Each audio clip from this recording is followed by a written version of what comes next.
نحمده ونصلي على رسوله الكريم.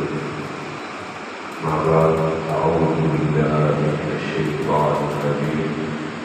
بسم الله الرحمن الرحيم. يا أيها الذين آمنوا أطيعوا الله وأطيعوا الرسول وأولي الأمر منكم فإن تنازعتم في شيء فردوه إلى الله والرسول إن كنتم تؤمنون بالله واليوم الآخر ذلك خير وأحسن تأويلا. قرآن کریم کا مقرہ سورۃ النساء آیت نمبر 59. یہاں اللہ رب العالمین نے مسلمانوں کو، مومنوں کو مخاطب کیا ہے. فرمایا ہے کہ یا ایھا الذین آمنوا اطیعوا اللہ واطیعوا الرسول. اے ایمان والو، اللہ اور اس کے رسول کی اطاعت کرو. اللہ رب العالمین کا حکم مانو اور اطاعت رسول کی کرو.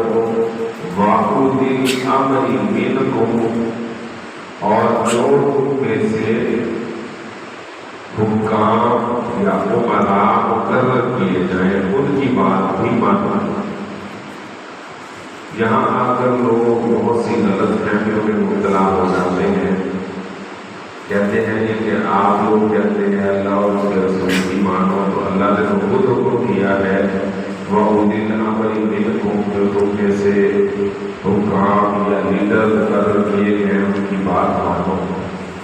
تو یہاں سے وہ رستہ نکالنے کی کوشش کرتے ہیں کہ پیروں فقیروں کو، قبروں والوں کو اور بہت سی خرافات کو مان لیں.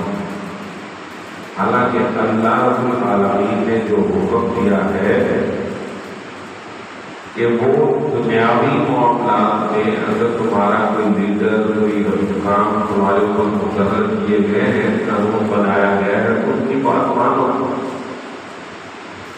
اگر دین اور شریعت کی بات وہ دین کے مطابق کرتے ہیں تو وہ بھی مان لو، اگر نہیں کرتے تو پھر آپ پر وہ مان کی لازم نہیں ہے.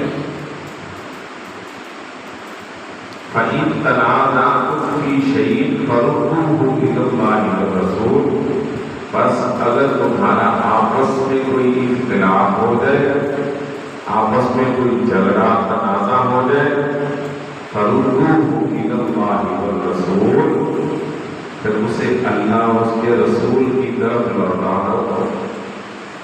اس کا کیا مطلب ہے؟ اس کا مطلب یہ ہے کہ اپنے جھگڑے کو قرآن و حدیث، قرآن و سنت کی روشنی میں ختم کرنے کی کوشش کرو.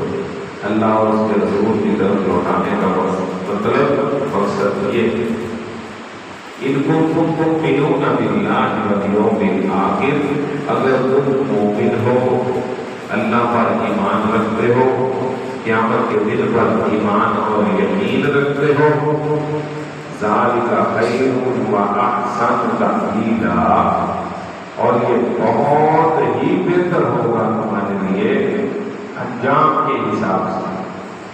کہ اگر تم اللہ اس کے رسول کی اطاعت کرتے ہو، جو امراء یا حکام تمہارے اوپر مقرر کیے گئے ہیں ان کی بات مانتے ہو، اگر تمہارے آپسی کوئی اختلافات ہیں تو وہ قرآن و حدیث کی روشنی میں حل کرنے کی کوشش کرتے ہو، اور تم اللہ پر ایمان رکھتے ہو، قیامت کے دن پر یقین رکھتے ہو، تو یہ ساری چیزیں تمہارے لیے بہت زیادہ بہتر ہیں انجام کے حساب سے. یعنی پھر اس ساری چیزوں پر عمل کرنے کے بعد آپ کا انجام بہت ہی اچھا ہوگا. اللہ اس کے بدلے میں آپ کو جنت عطا فرمائے.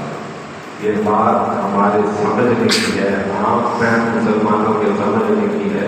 اللہ تعالیٰ ہمیں سمجھنے کی اور عمل کرنے کی توفیق عطا فرمائے. وعلیکم السلام.